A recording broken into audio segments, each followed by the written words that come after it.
The first time my little brother put his fist through a wall, my mother didn't flinch. She just stared at the jagged hole in the drywall like it was a leaky faucet and said, very calmly, "He's just stressed." Stressed. Like the wall had offended him. Like the house had pushed him first. I stood in our childhood hallway in suburban Columbus, Ohio, with powdery white dust floating in the air, and I remember thinking, if I say the wrong thing right now, they'll make this my fault too. That was the pattern in my family. Evan broke things. I cleaned them up. Evan screamed. I lowered my voice. Evan threatened people. I was told to be the bigger person. And my parents, my sweet, church on Sunday casserole to the neighbor's parents, wrapped him in excuses the way other parents wrap kids in blankets. He's overwhelmed. He's got anxiety. He's under so much pressure. He didn't mean it. He's a good boy, Chloe. He's always been a good boy. I'm Chloe Hart. I'm 36. I live 40 minutes away from my parents now, in a modest townhouse. I bought myself with a job I fought to keep, and a peace I fought even harder to earn. And for most of my life, if you asked my parents about their kids, they'd tell you Evan was their miracle, and I was dependable, the one who understood, the one who didn't need as much, the one they called when something needed to be fixed. Money, rides, apologies, broken doors, bruised relationships, and once, a shattered windshield. But the night everything changed didn't begin with shouting. It began with a text from my mom that said, "Can you come by tonight? Your dad is worried about Evan." When your mother texts you that, you don't think, he's going to hurt someone. You think, he relapsed again. Because by then, again had become a family language. Evan is 4 years younger than me. When we were kids, he was the kind of little boy teachers adored. Big smile, messy hair, old soul, always hugging adults like he was born knowing how to charm them. I was the quiet one, the one who got straight A's, made my own lunch, and learned early that praise in our house came with a cost. You had to stay easy. Evan could be difficult and still be loved. I could be loved only if I was useful. In high school, he was the star. Football, parties, that little wave he'd give from the field like he was already famous. My parents kept his trophies in the living room. Mine went to a shelf in my bedroom. Not because they didn't care, they said. Because mine were expected. Evans were celebrated. By college, the cracks started to show. A DUI that my dad called a mistake. A fight outside a bar that my mom called boys being boys. A semester he dropped out that they called a break. Then came pain pills after a shoulder injury. Then something stronger. Then the slow, brutal shift where the person you know gets replaced by someone who looks like them but isn't. It didn't happen all at once. It happened in little moments.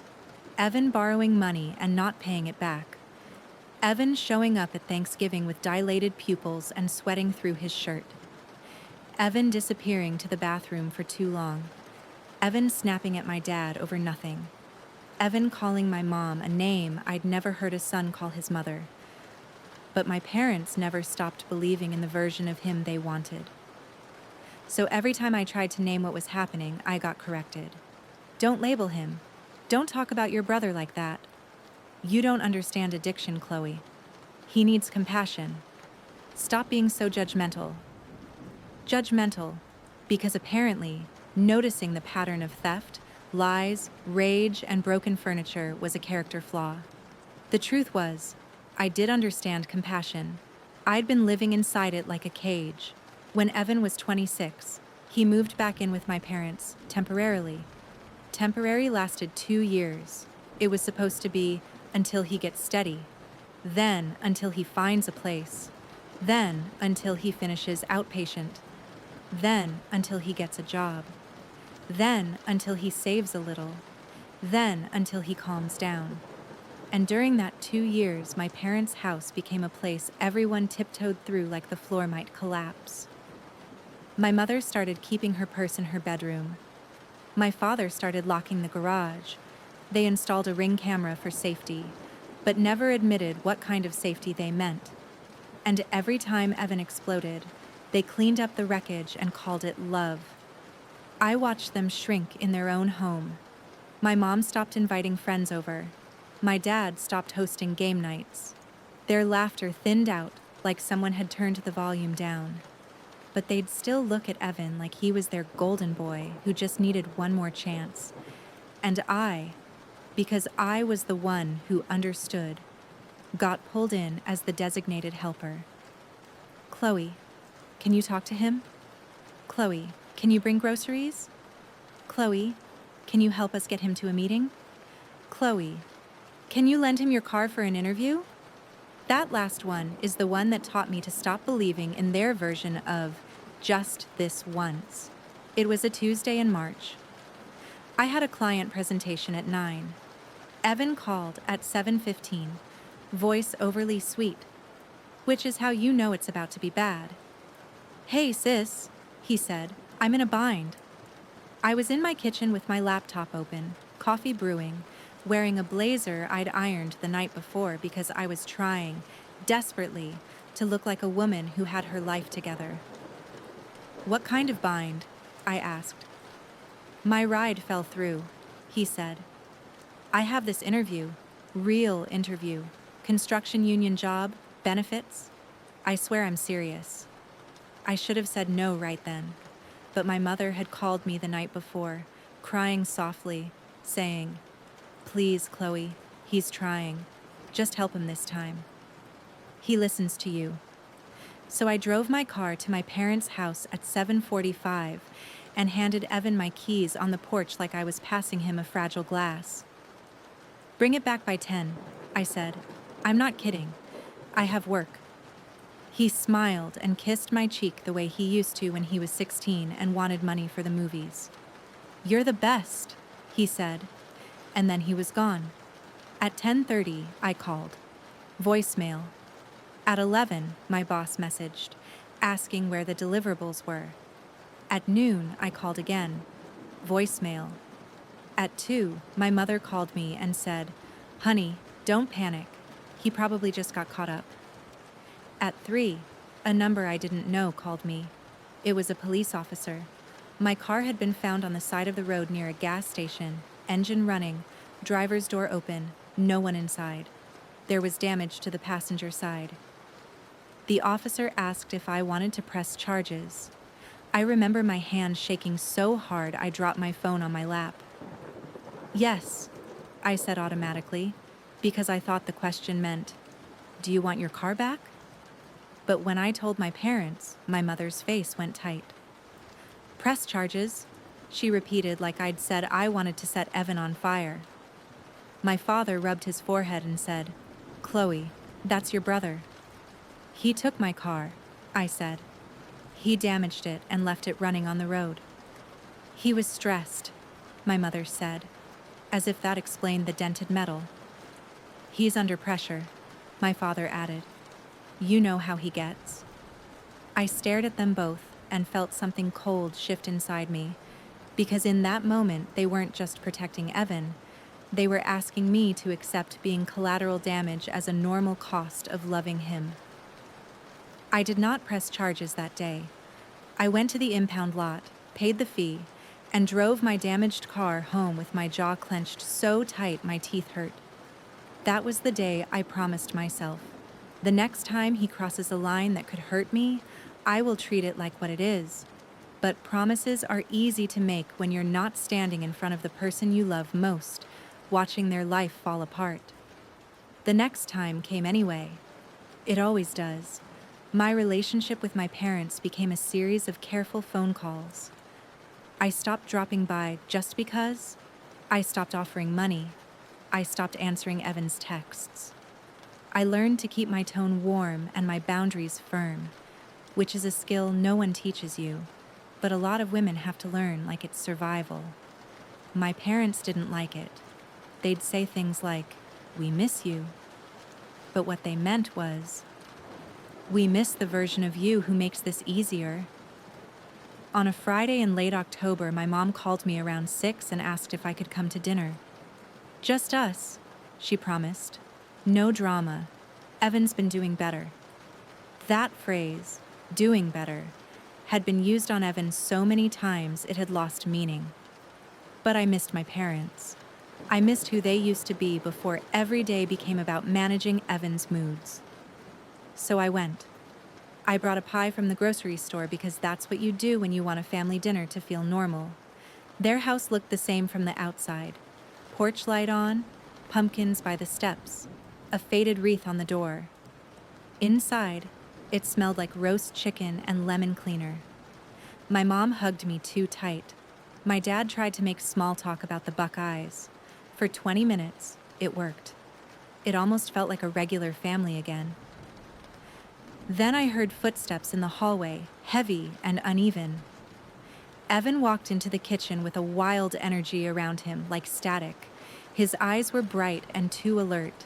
His jaw worked side to side as if he was chewing something invisible. He looked at me and grinned.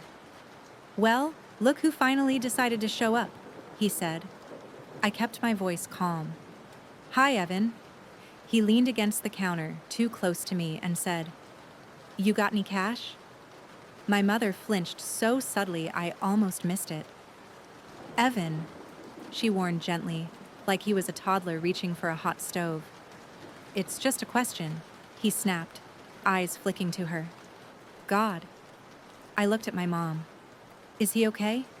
She forced a smile that didn't reach her eyes. "He's fine. He's just tired." Evan laughed, sharp and humorless. "Yeah," he said. "Tired of being treated like a criminal in my own house." My dad cleared his throat. "Why don't we sit down?" We tried to eat. Evan poked at his food and kept making little comments, like he couldn't stand silence. "So, Chloe," he said, chewing loudly, "how's the fancy job?" "It's good," I said. "Must be nice," he muttered. "Some of us don't get everything handed to us." I actually blinked because the irony hit so hard it felt like a slap. "Handed to you?" I repeated before I could stop myself. My mother's eyes snapped to mine, warning. Evan's face changed instantly. The grin dropped. The air got thick. "What did you say?" he asked.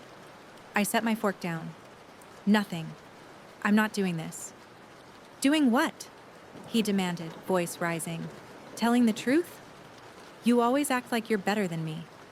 "I don't," I said, trying to keep my voice even. "But I'm not giving you money." My mom jumped in quickly. "Honey, nobody's asking you for—" "Yes, you are," Evan barked, slamming his palm on the table. Plates rattled. My mother flinched again, harder this time. My dad's face went pale. "Evan," he said sharply. Evan stood so fast his chair scraped the floor. "You know what?" he snapped. "Forget it. I don't need any of you." He turned and kicked his chair back. It tipped, hit the wall, and left a dent. My mom gasped.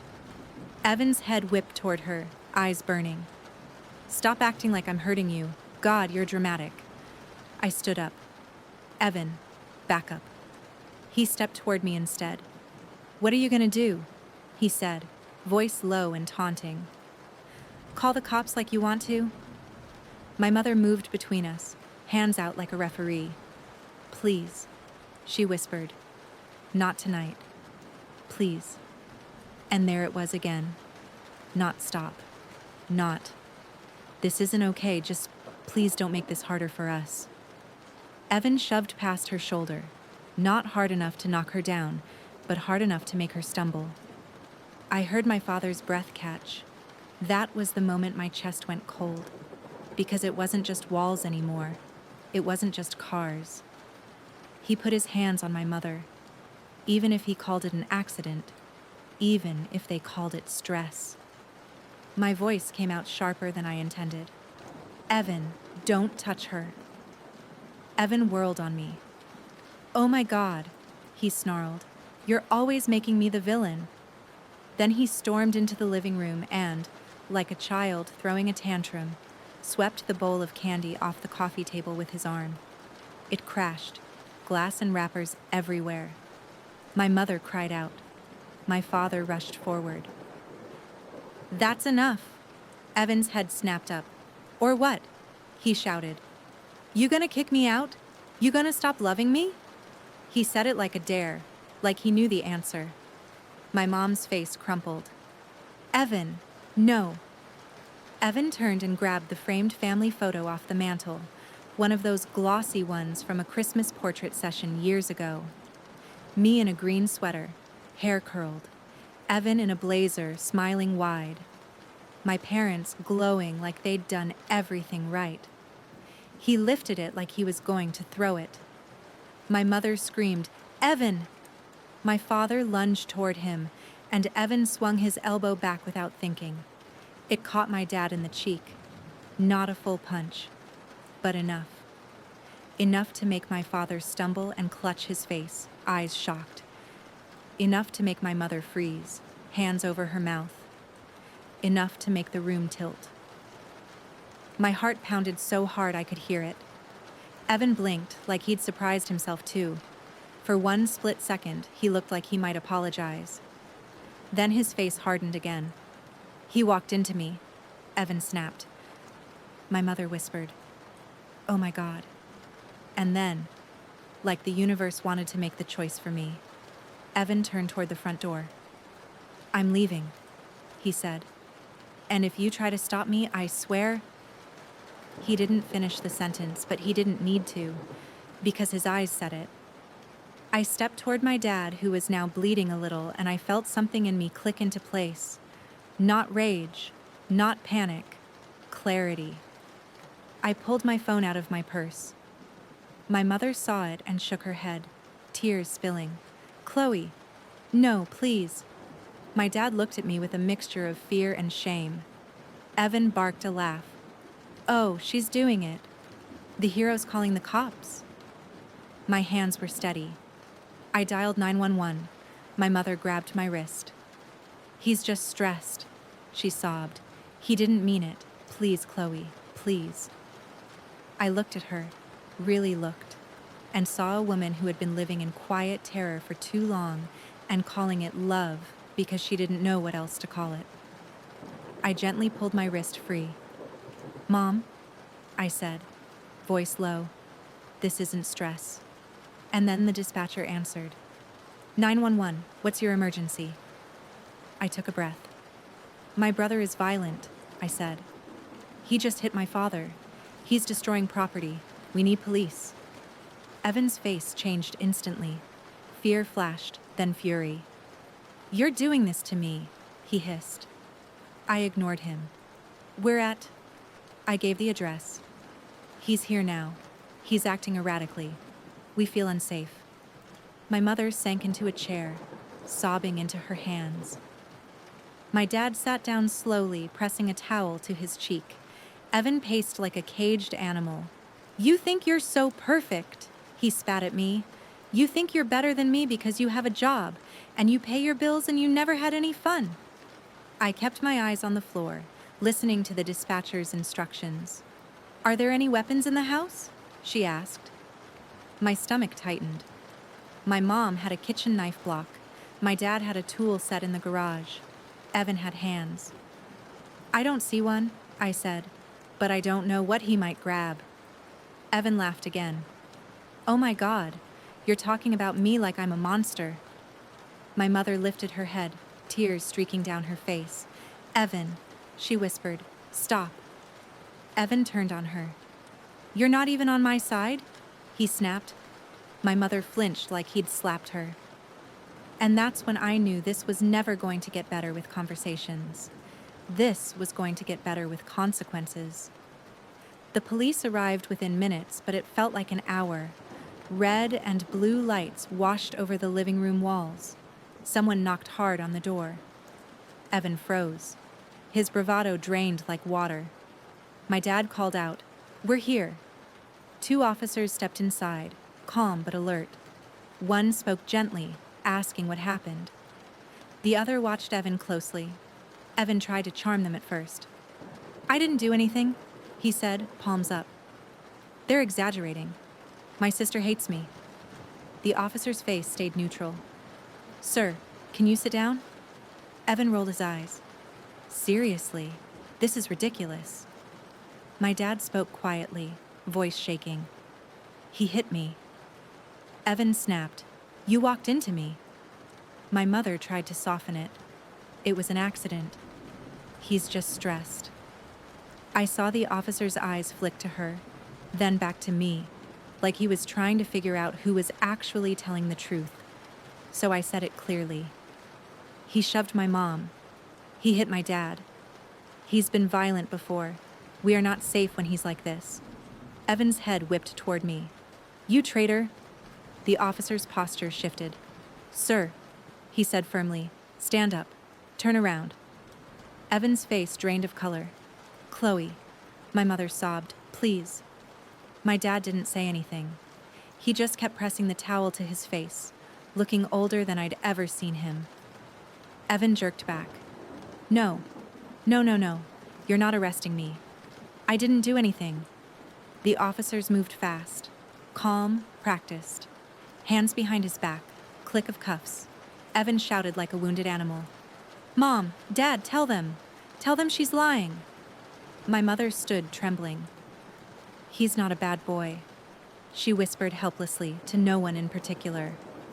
One officer looked at her and said gently, "Ma'am, sometimes good people make dangerous choices. Tonight we're responding to violence." Evan's eyes went wild. "You're ruining my life." I looked at him, at the boy I used to share cereal with in front of Saturday cartoons, the teenager I once drove to practice, the man who now stood cuffed in my parents' living room.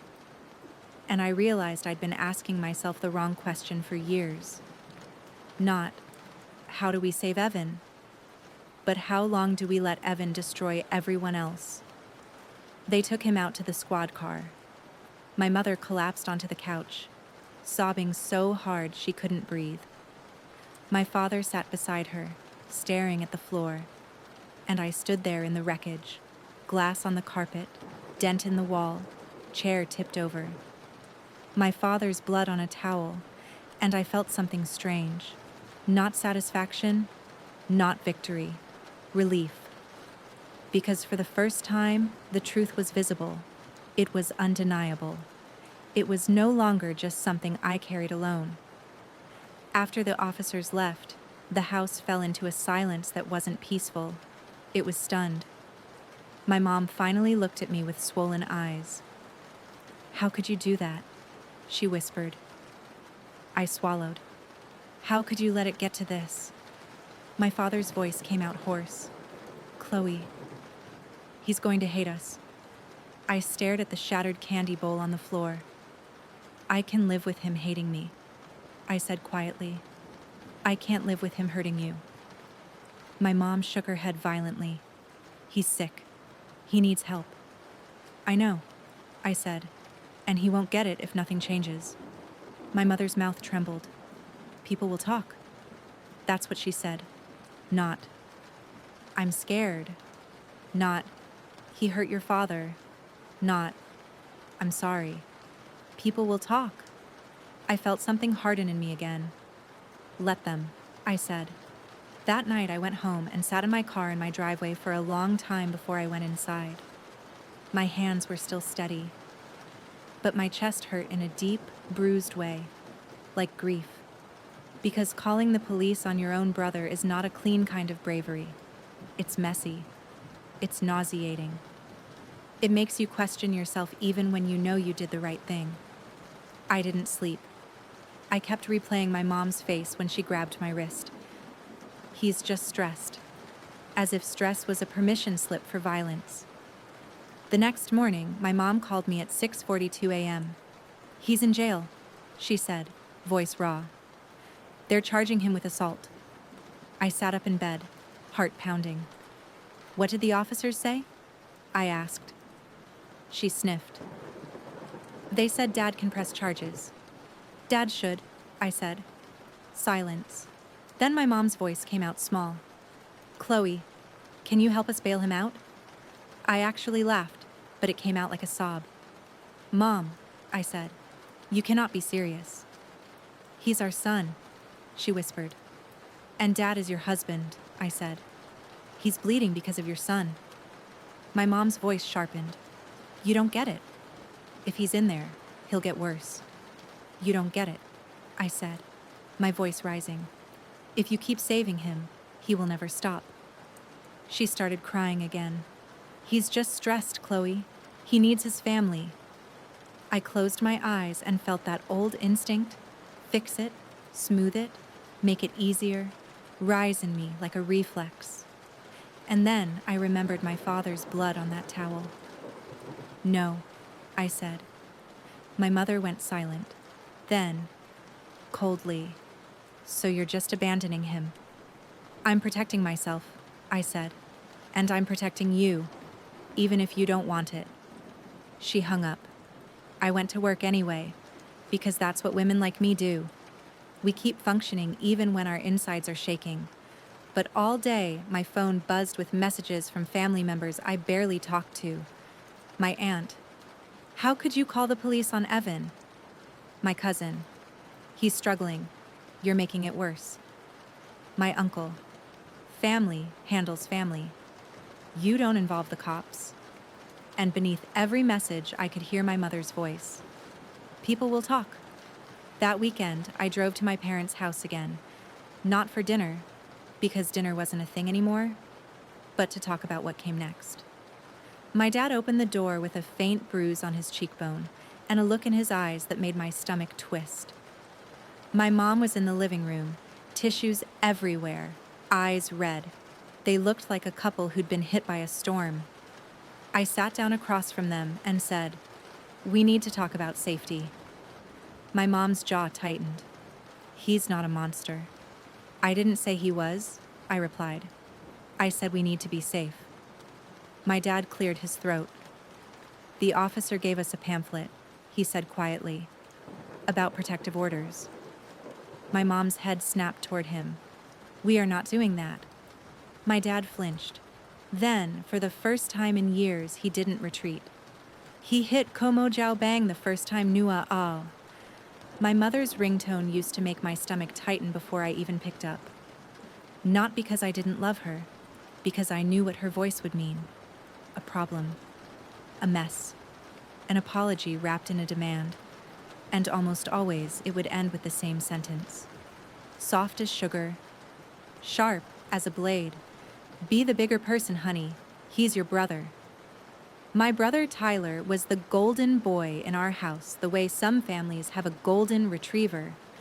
Always forgiven, always welcomed back, always treated like his chaos was just a phase you cleaned up after and laughed about later. Except Tyler wasn't a phase. Tyler was 30. Tyler was 6'2", built from a lifetime of high school football, and the kind of entitlement that grows when people keep saving you from consequences. Tyler was the son my dad bragged about at barbecues. My boy's got a big heart. And the son my mom defended in Facebook comments. He's misunderstood. And Tyler was also the person who had punched holes through our hallway drywall, thrown a chair through my mom's kitchen window, screamed so close to my face, I could feel spit on my cheeks. And once, when I tried to stop him from grabbing my car keys, twisted my wrist until I cried out. But in my family, that wasn't called violence. It was called stress. It was called a rough patch. It was called, he's going through a lot. My name is Lauren Brooks. I'm 34. I live outside Columbus, Ohio, in a small townhouse that I bought with my own credit score and my own stubborn pride, 2 exits down from the IKEA and close enough to my work that I can still make it to a Tuesday staff meeting without sweating through my blouse. I'm the kind of woman who keeps an emergency kit in her trunk. Jumper cables, bottled water, a phone charger, granola bars.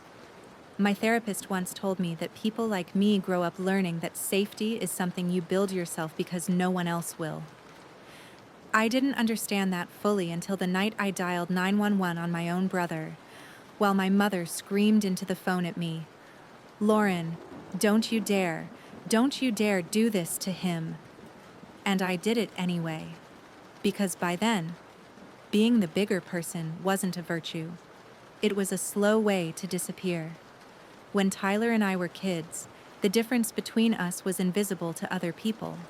But in our house, it was written into the air like humidity. I was the responsible one. He was the special one. I learned early how to read my parents' moods by the sound of cabinets closing.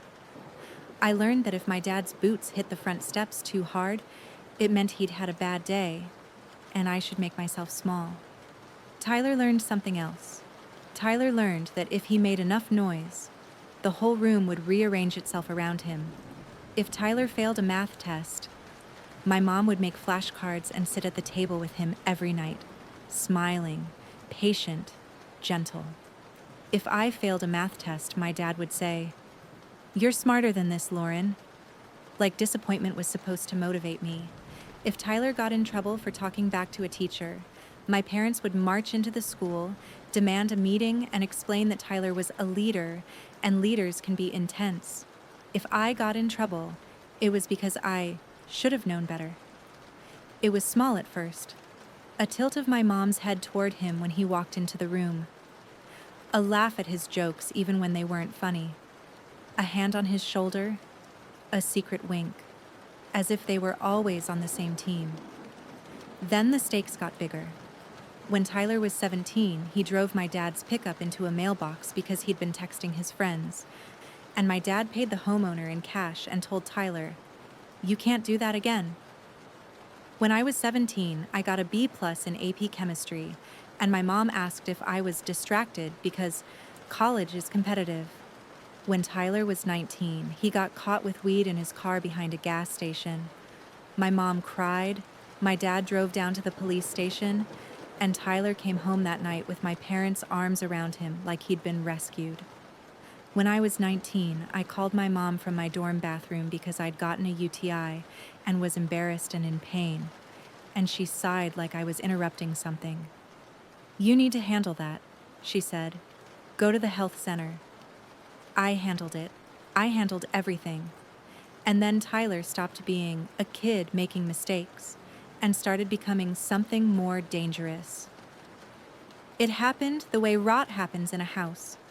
Quietly at first, hidden behind walls, until suddenly the floor gives out. After community college didn't work out, Tyler bounced through jobs, landscaping, a warehouse, a construction crew. He'd start with big talk. "This is the one. I'm set now." And 2 months later, my mom would be whispering into her phone in the pantry, explaining to my aunt that his boss was toxic. His coworkers were jealous. He was better than that place anyway. And I would hear Tyler's laughter in the living room, loud, careless, like a man who'd never had to worry about anything really sticking. Then came the drinking. At first it was just beer. Then it was beer plus whiskey. Then it was showing up to family dinners with glassy eyes and a voice that ran too hot, too fast. Then it was the way he'd slam his hands on the table if my mom asked too many questions. Then it was the way my dad would watch him like a storm cloud, not confronting him, just waiting for it to pass. And then, one Thanksgiving, Tyler walked into my parents' house with a smile stretched too wide and pupils too tight and jittery hands, and I knew, in my bones, that it wasn't just alcohol anymore. He hugged my mom too hard, like he was performing affection. He clapped my dad on the back like they were buddies. Then he turned to me. "Lo," he said, dragging the nickname out, "my favorite sister. I'm his only sister." He leaned in too close. His breath smelled like mint gum and something chemical underneath. "Still doing your little office job?" he asked, loud enough for my aunt to hear. I smiled because that's what I did in my family. "I'm a project manager," I said, "and it's going well." Tyler laughed. "Project manager," he repeated like it was adorable. So you manage emails? My dad chuckled, not because it was funny, but because Tyler had spoken, and my dad couldn't stand the thought of Tyler being mad. My mom said, "Tyler, be nice." But she said it like a suggestion, not a boundary. Later, while I was carrying a dish of green beans into the dining room, Tyler brushed past me and muttered, "You always act like you're better than everybody." I froze in the doorway. "Excuse me?" I said. Tyler stopped and turned, eyes sharp. "You heard me," he said. "All dressed up, talking like you're a CEO. Meanwhile, you don't even have kids." My chest tightened. My aunt's laugh floated from the living room. Football commentators shouted in the background. The house smelled like turkey and cinnamon and denial. "You don't get to talk to me like that," I said, low. Tyler's lip curled. "Or what?" he said. My mom appeared suddenly like she'd been watching for danger, except the danger in her mind wasn't Tyler. It was conflict. "Lauren," she said quickly, "it's Thanksgiving. Let it go. He's just teasing." Teasing. That word became a blanket they threw over everything ugly. When Tyler called me a stuck-up at Christmas because I asked him not to smoke on the porch near the kids, it was teasing. When Tyler slammed my dad's garage door so hard the hinge cracked because my dad asked where he'd been, it was stress. When Tyler threw his phone across the kitchen because my mom wouldn't give him money, it was anxiety. When Tyler grabbed my mom's wrist and hissed, "Stop talking," it was him being overwhelmed. And when I said, "This isn't normal," my mom would stare at me like I was the one breaking the family apart. "Don't make him the villain," she'd say. "He has a good heart." I used to believe in Tyler's good heart the way you believe in a story you learned as a kid. The Tyler who built Lego towers with me on the carpet. The Tyler who defended me when a boy on the bus called me 4 eyes. The Tyler who once snuck into my room and left a candy bar on my pillow after our parents grounded me. I clung to those memories like they could balance out what was happening now, until the night I saw him punch our dad. It was late spring, humid, the kind of Ohio evening where everything feels sticky. I had stopped by my parents' house after work because my mom had begged me to help her set up for my cousin's graduation party. "Just for a couple hours," she said. "Please." I had learned by then that "please" from my mom meant, "If you don't do this, I will make you feel like a bad daughter." So I went. Tyler was there, sprawled on the couch, channel surfing, half a pizza box on the coffee table. He looked up when I walked in and smirked. "Well, look who decided to grace us," he said. I ignored him. I had gotten good at ignoring him. I went into the kitchen. My mom was arranging trays, talking too fast. Her voice pitched high like she was trying to keep the mood light. "Can you put the folding tables in the garage?" she asked me. "And maybe run to Kroger later? We need chips and soda." Tyler was supposed to help, but he's... She stopped herself. "He's tired," she finished. Tired. Tyler was always tired when it was time to help. My dad came in from the backyard, wiping his hands on a rag. "Tyler," he called, trying to sound casual. "You gonna help your mother out or what?" Tyler didn't look away from the TV. "In a minute," he said. My dad stood there, the rag twisted in his hands. "It's been in a minute for 2 hours," my dad said, voice tightening. "Get up." Tyler's jaw flexed. I said in a minute. My mom shot my dad a warning look. "Jim," she whispered, like he was about to do something inappropriate by expecting basic respect. My dad sighed, the kind of sigh that carried years. "Tyler," he said, firmer, "turn it off and get up." Tyler sat up slowly, like a cat deciding if it wanted to scratch you. He grabbed the remote and tossed it on the couch. "There," he said. "Happy?" My dad stepped closer. "You don't talk to me like that," he said. Tyler stood. You don't talk to me like I'm a child, he snapped. My mom rushed in between them, hands up. Okay, okay, she said. Everyone calm down. Tyler, just help with the tables. Jim, please. Tyler's eyes were wild, glittering. Why are you always on my case? He shouted at my dad. You treat her like she's perfect and me like I'm garbage. I almost laughed, the irony so sharp it hurt. I opened my mouth, but my mom's eyes flashed at me. Don't. My dad's face went red. Because she shows up, he said. Because she works. Because she doesn't sit on my couch all day waiting for mommy to feed her. The words hit Tyler like a match. He lunged. It happened so fast my brain didn't process it in order. Tyler's fist, my dad's head snapping back, my mom screaming. The sound of something crashing as my dad stumbled into the counter. And then my dad, hand on his cheek, eyes shocked. Not angry, shocked, like he had finally realized that the monster had been living in his house. Tyler breathed hard, chest heaving. Say it again, he said. Say it again, and I swear. I moved without thinking. I stepped between them, palms up.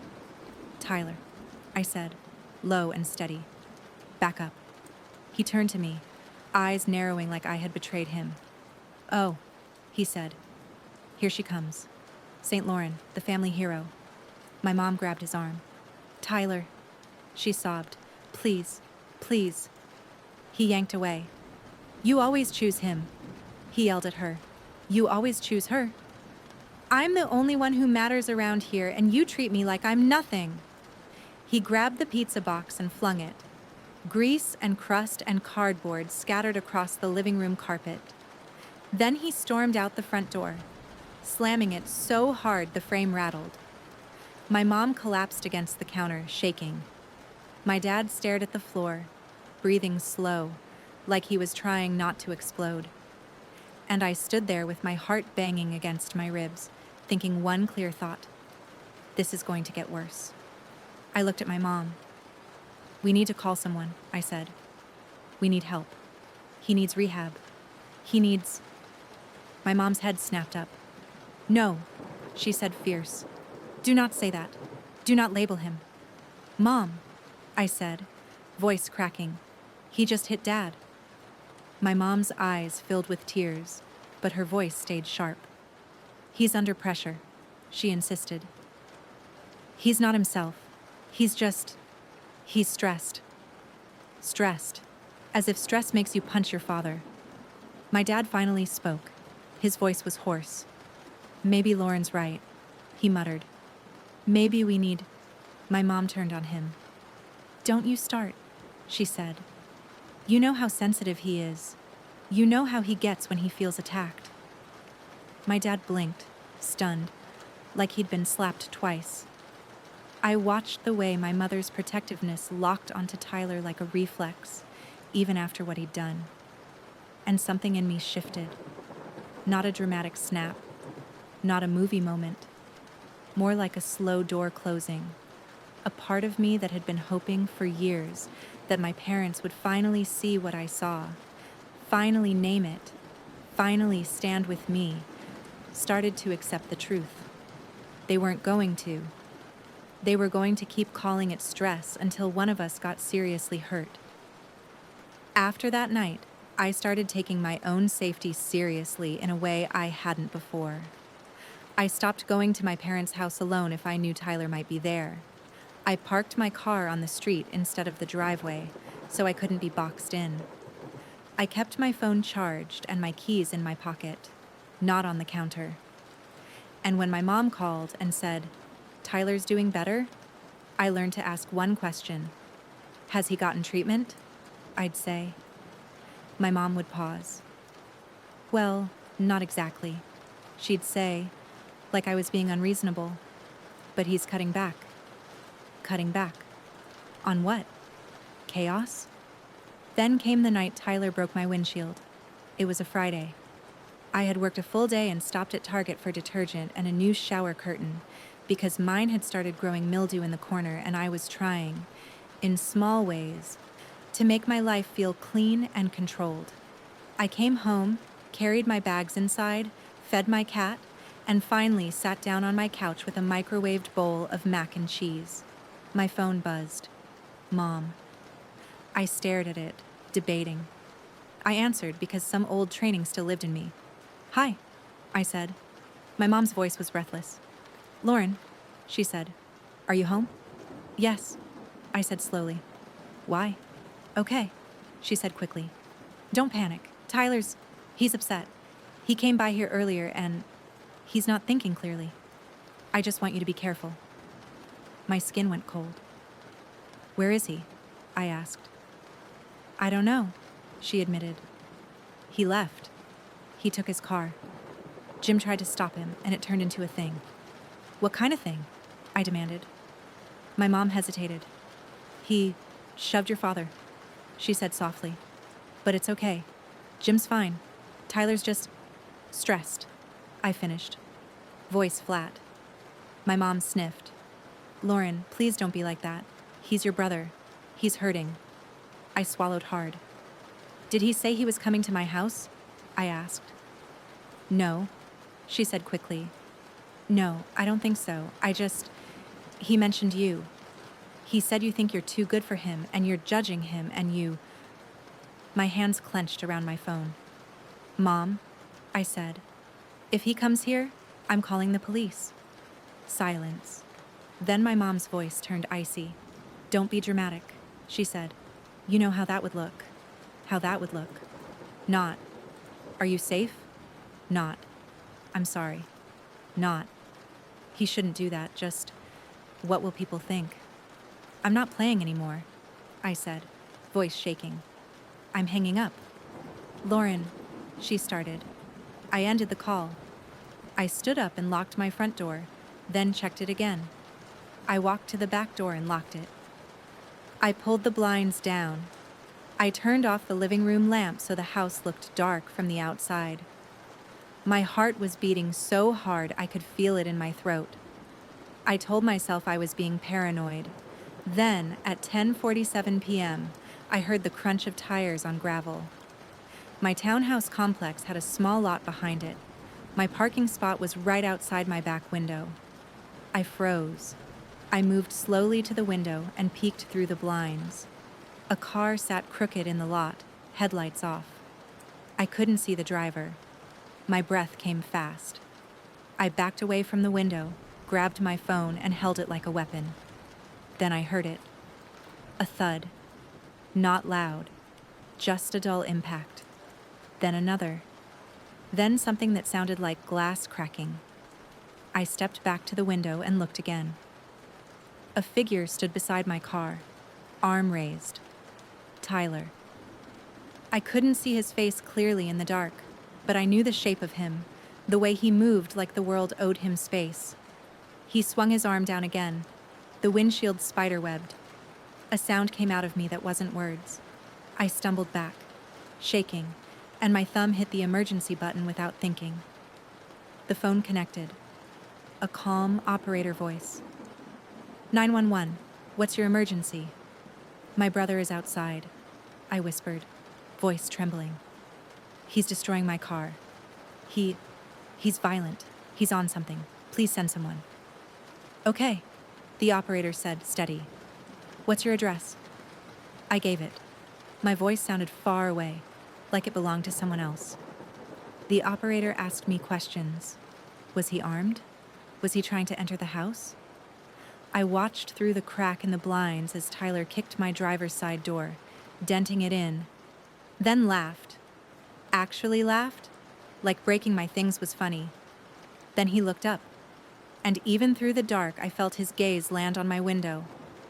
My blood turned to ice. He walked toward my back door, slowly, deliberately. My knees almost gave out. I backed into my kitchen, keeping my phone pressed to my ear. Ma'am, the operator said, stay on the line. Officers are on the way. Do you have a safe place to go? I'm inside, I whispered. The door is locked. Then my back door handle rattled, hard. Tyler yanked it again. Then he pounded on the door with his fist. "Lauren!" he roared. "Open up!" My entire body shook. Tears blurred my vision. "Tyler," I called through the door, voice thin. "Go away." He laughed, a harsh, ugly sound. "Go away?" he shouted. "You're gonna hide from me? In your little house you think makes you better?" He slammed his fist against the door again, and the cheap townhouse frame shuddered. I pressed my forehead against the wall, trying not to hyperventilate. Then his voice dropped into something quieter, more terrifying. "I know you're in there," he said. "Open the door or I'm gonna make you." I heard him step back. I heard metal scrape. My brain flashed a picture. Tyler grabbing a patio chair, smashing the glass. I couldn't breathe. Then, in the distance, a siren. Tyler froze. I watched through the peephole as red and blue lights reflected off the parking lot pavement. Tyler looked around wildly, then sprinted to his car and peeled out of the lot, tires squealing. I sank to the floor, sobbing. When the officers arrived, I opened the door with shaking hands and stepped onto my porch under the harsh floodlight of their patrol car. One officer, a woman with her hair pulled back tight, looked at my car and then at me. "Is he gone?" she asked. I nodded, wiping my face. "That's my brother," I said. "He's been escalating. He's not stable." The male officer asked for Tyler's name and description. He asked if Tyler had a history of violence. I answered honestly. I didn't protect Tyler with euphemisms. I didn't call it stress. I called it what it was. The officers took photos. They gave me a report number. They told me how to get a protection order. When they left, the neighborhood was quiet again, but I wasn't. I sat on my couch in the dark until 2 a.m., flinching at every sound. The next morning, my mom called. I didn't answer. She called again. I didn't answer. Then she texted, "What did you do?" My chest tightened. I stared at my phone and anger rose up like a fever. I typed back. I called the police because he was braking my car and trying to get into my house. Seconds later, my phone rang again. I answered this time because I wanted her to hear my voice. My mom didn't say hello. "Are you out of your mind?" she snapped. I blinked, stunned. "Mom," I said, voice low. "He tried to break into my house." "He would never hurt you," she insisted. "He was upset. He was just..." "Don't," I cut in, shaking. "Don't say it. Don't say he was stressed like that explains anything." My mom's breath hitched. "You don't understand," she said. "He's spiraling. He needs us. And now you've made it worse." Made it worse. Like Tyler's fist hadn't made it worse. Like the shattered glass wasn't worse. Like my shaking hands weren't worse. "I'm filing for a restraining order," I said. Silence. Then my mom's voice turned into something I'd never heard from her before. Cold panic. "Lauren," she said, "do you realize what that means? That's his record. That follows him. That could ruin his life." I laughed once, sharp, disbelieving. "He's already ruining his life," I said. "And he's trying to ruin mine along the way." My mom's voice rose. "You're being selfish," she cried. "He's family." And there it was. The family rule. Tyler could do anything, and the rest of us had to absorb it because of DNA. I felt something in me settle, like a stone dropping into place. "Mom," I said quietly, "if you want to keep calling this love, you can. But I'm done being the thing he breaks." I hung up. On Monday morning, I walked into the Franklin County Courthouse with my stomach in knots and my hair pulled into a tight ponytail like armor. I brought everything. Photos of my windshield, the police report, screenshots of Tyler's texts from months ago, angry, erratic, full of threats that I'd brushed off because I didn't want to be dramatic. I sat in a plastic chair among strangers who looked like they'd also run out of options. A woman next to me held a toddler. A man stared at the floor with bruises on his cheekbone. I realized, sitting there, that I belonged in that room more than I belonged in my parents' living room. Because everyone in that courthouse was dealing in reality, no one was calling it stress. When my number was called, I stood on legs that felt like they didn't belong to me and walked up to the counter. The clerk was kind but brisk, sliding forms toward me. I filled them out, my handwriting shaky, the words feeling heavy. Respondent has threatened me. Respondent has damaged my property. I fear for my safety. Seeing it on paper made it real in a way my family had refused to. The judge granted a temporary order that day, pending a hearing. When I walked back out into the winter air, my breath puffed white and my hands were numb, but I felt, strangely, clear. Terrified, yes, but clear. That night my dad called. He never called, not unless it was serious. I answered, heart pounding. "Hey," I said. His voice sounded older than I remembered. "Lauren," he said quietly, "your mom told me." I waited.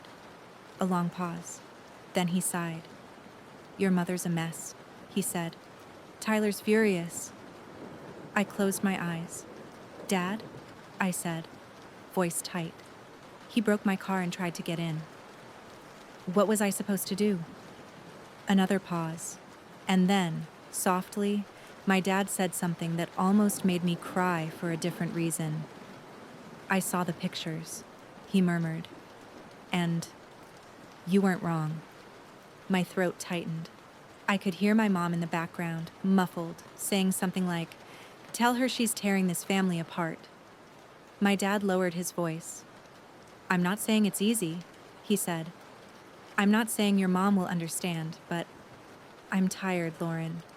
The confession cracked something open in me. "Tired of what?" I whispered. "Tired of walking on eggshells," he said. "Tired of pretending. Tired of being scared in my own house." I swallowed hard. "Then help me," I said. "Stop protecting him. He needs consequences." My dad exhaled, shaky. "I don't know if your mother can," he admitted. "I'm not asking her to," I said. "I'm asking you to stop asking me to be his punching bag." Silence. Then my dad said, "Okay." Just one word, but it felt like the first real thing he'd ever given me. The hearing was set for 2 weeks later. Those 2 weeks were the longest of my life. Tyler texted me nonstop from unknown numbers. He left voicemails from blocked calls. He swung between rage and pleading like a pendulum. "You think you're so perfect. You're dead to me. Lauren, please. I wasn't myself. I'll make you regret this. You're ruining me." My mom sent paragraphs that read like guilt wrapped in prayer. "Families stick together. God hates division. He needs forgiveness, not punishment." I stopped responding. I started documenting. I learned how to screenshot and email myself timestamps. I learned how to change my routine. Different grocery store, different route home. I installed a Ring camera even though I'd always thought they were paranoid. I started sleeping with my phone under my pillow like I was 13 again, waiting for a parent to call me downstairs. My friends found out when I finally admitted why I was jumpy. My best friend Erica came over with Thai takeout and sat on my couch while I showed her the dented car door and the cracked glass. She didn't say, "But he's your brother." She didn't say, "Maybe you should talk it out." She said, "Lauren, this is not safe." And then she said the sentence I didn't realize I'd been waiting to hear my whole life. "You don't owe anyone access to you." On the morning of the hearing, my hands shook so badly I spilled coffee on my coat. I walked into the courtroom and saw my mother sitting on a bench, face tight, eyes red like she'd been crying. Next to her sat Tyler, in a collared shirt like he was playing respectable. His hair was freshly cut, his jaw was clenched. He looked at me and smiled. Not a friendly smile, a warning. My dad sat 2 seats away from them, shoulders hunched, staring at the floor. My stomach twisted. Tyler's lawyer, a man with a smooth voice and an expensive watch, stood and spoke like Tyler was simply misunderstood, like I was overreacting, like this was a family disagreement that had gotten out of hand. He said Tyler had been under emotional duress. He said Tyler had been experiencing anxiety. He said Tyler had no intention to harm. I watched my mom nod along like she was listening to gospel. Then it was my turn. I stood up, palms sweating, and my voice came out steadier than I expected. I want to be very clear, I said. This is not about hurt feelings. This is about safety. I described the night he broke my windshield. I described the pounding on my door. I described my fear. I described the escalation over years, the holes in walls, the screaming, the threats. I handed over photos. I handed over texts. I handed over the police report. The judge listened without reacting, but I watched his eyes sharpen when he looked at the images. When Tyler's lawyer tried to interrupt, the judge held up a hand. "Let her finish," he said. I finished. And then the judge asked Tyler a simple question. "Have you sought treatment for substance abuse or anger management?" Tyler's jaw tightened. "I don't have a problem," he said quickly. "I was just having a bad night." A bad night. He said it so casually. Like a bad night just happens to people. Like you wake up and accidentally terrorize your sister. The judge looked at him for a long moment. Then he said, "Given the evidence presented, the temporary order will be made permanent for 1 year." My mother inhaled sharply like she'd been stabbed. Tyler surged to his feet. "This is bull," he started. "Sit down," the judge snapped, voice suddenly hard. Tyler froze. His face went red. His fists clenched. For a second, I thought he would actually lunge. But the room, this room, didn't bend around Tyler. There were consequences here. Tyler sat. My mother stared at me like she didn't recognize me. Outside the courtroom, she caught up to me in the hallway. "How could you do that?" she hissed, grabbing my arm. I yanked away. "Don't touch me," I said, voice flat. Her eyes widened, offended. "I'm your mother," she said, like that was a badge that granted her control. "And I'm your daughter," I said, "the daughter who's been begging you to see what's happening for years." She shook her head, tears spilling. "He's sick," she cried. "He needs us." "And I needed you," I said quietly. "I needed you to protect me. And you didn't." My dad came up behind her, looking haunted. My mom turned to him. "Jim, say something," she demanded. "Tell her she's gone too far." My dad looked at me. His eyes were wet. And then he did something I didn't expect. He stepped beside me. Not in front of me. Beside me. "Carol," he said, voice rough. "She didn't go too far." "We did." My mom stared at him, stunned. Tyler came barreling out behind them, face twisted. "This is your fault," he shouted at me. "You've always hated me." I didn't flinch. I looked him straight in the eyes and said the truth, as plain as I could. "I don't hate you," I said. "I'm afraid of you, and that's on you." Tyler's mouth opened, but no words came out. For a split second, I saw something flicker behind his rage. Shock, maybe. That I'd named the thing everyone had been dodging. Then he spat on the ground near my shoes and stormed off. My mom sobbed like I'd killed someone. I walked out into the cold air, my breath shaking out of me, and I felt grief and relief at the same time. Because a part of me still loved my family, and another part of me finally loved myself enough to stop sacrificing my safety to keep their story intact. The next months were brutal. My mom stopped inviting me to family dinners. She told my aunt I was punishing Tyler. My cousins looked at me like I was the one who'd done something shameful. Tyler tried to contact me anyway, messages through friends.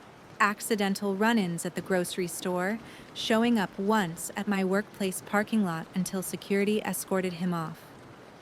Every time, I documented. Every time, I stood firm. The restraining order wasn't a magic spell. It didn't fix everything, but it gave me something I'd never had in my family. A line that mattered. I started rebuilding in small, stubborn ways. I replaced my windshield. I paid the deductible myself. I didn't ask my parents for help. I took a self-defense class, not because I wanted to fight, but because I wanted my body to remember it had power. I stopped answering calls that made my chest tighten. I started answering calls that made me laugh. Erica and I made Sunday dinners together, real dinners, not just takeout, where the loudest sound in the room was a playlist and not someone's rage. My dad began calling me more, not always, not perfectly, but enough that I started to believe he was waking up. One afternoon, he showed up at my townhouse with a bag of groceries and a quiet expression. "I told your mother I'm not giving Tyler money anymore," he said. My heart pounded. "What did she say?" I asked.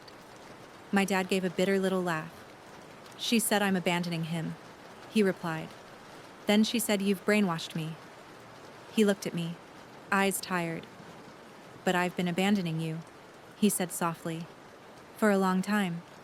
I didn't see it until it got too big to ignore." I swallowed past the lump in my throat. "I'm glad you see it now," I said. "I just wish it didn't have to get to this." He nodded. "Me too," he said. A few weeks later, my mom showed up at my door unannounced.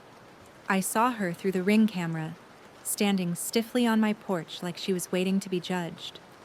I opened the door, but I stayed in the doorway, not stepping aside. Her eyes darted around my living room like she wanted to find proof of some new life that didn't include her. "Hi," she said, voice small. "Hi," I said. She swallowed. I don't know what I'm doing," she admitted, and her voice cracked. It was the closest I'd ever heard her come to honesty. I didn't rush to comfort her. I didn't fill the silence. I waited. My mom looked down at her hands. "Tyler's not okay," she whispered. I exhaled slowly. "I know," I said. She nodded, tears spilling. "He screamed at me last night," she said. "He threw a lamp, and She shook her head like she couldn't believe her own words. I was scared. I felt something ache in my chest. Not triumph, not vindication, just sadness. "I'm sorry," I said. "I'm sorry you're finally feeling what I've been feeling." My mom flinched, like the sentence hurt, because it was true. She wiped her face. "I thought if I loved him hard enough, it would fix him," she whispered. I looked at her, and I saw it clearly. My mom had built her identity around saving Tyler. Letting go of that story meant admitting she couldn't control him. That love wasn't a leash. That denial wasn't protection. "I need boundaries," I said gently. "If you want to be in my life, you cannot bring him to me. You cannot ask me to drop the order. You cannot guilt me for protecting myself." My mom nodded slowly, like she was learning a new language. "I don't know if I can," she admitted. I held her gaze. "Then you can't," I said. "Not yet." She let out a shaky breath. For a long moment, we just stood there, two women in a doorway, staring at the wreckage of the family we'd been pretending was fine. Finally, my mom said, Can I at least sit and talk?" I hesitated. Then I opened the door wider, but I didn't give up my line. She sat on my couch like a guest, not like an owner of my life, and that mattered. We didn't fix everything that day. We didn't hug it out. We didn't magically become a healthy family in one conversation. But it was the first time my mother sat in my home and listened to my truth without rewriting it into something softer. And for me, that was a beginning. Tyler didn't suddenly get better. People like Tyler don't get better because you wish it. Months later, my dad called me and said Tyler had been arrested for DUI after clipping a parked car and trying to run. My stomach dropped. My mom cried, of course. But this time, my dad's voice didn't sound like panic. It sounded like resolve. "We're not bailing him out," he said quietly. "Not this time." I sat on my kitchen floor with my back against the cabinet, breathing through the fear that still lived in my body. "Are you safe?" my dad asked. That question, simple, direct, hit me harder than any apology. "Yes," I whispered. "I'm safe." My dad exhaled like he'd been holding his breath for years. "I'm proud of you," he said, voice thick. "You did what we couldn't." After I got off the phone, I stared at my hands and realized they weren't shaking. Not like they used to. Because somewhere along the way, I had stopped measuring my worth by how much chaos I could absorb. I had stopped believing that love meant tolerating harm. I had learned that you can love someone and still refuse to let them destroy you. A year later, when the restraining order was up for renewal, I walked back into the courthouse with the same documents updated.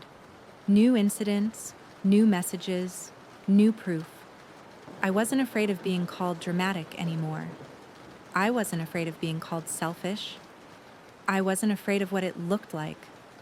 Because the life I had built, quiet, stable, mine, was worth defending. The judge renewed it. Outside the courthouse, the sky was bright and cold, and the air felt clean in my lungs. My mom texted me that night. "I'm not ready to forgive myself, but I'm starting to understand you." I stared at the message for a long time. Then I typed back, "Understanding is a start. If you want a relationship with me, it has to be built on reality, not excuses." She replied with one word, "Okay." It wasn't a Hallmark ending. It wasn't neat. But it was real. And real was what I wanted now. Because the message I wish someone had tattooed into my family's rules when I was a teenager is this: you are not cruel for choosing safety.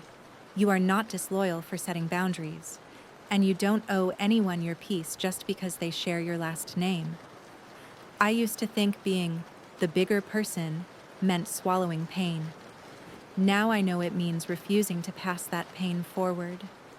And the day I stopped protecting Tyler from consequences was the day I finally started protecting myself. Fully, unapologetically, like my life mattered. Because it does.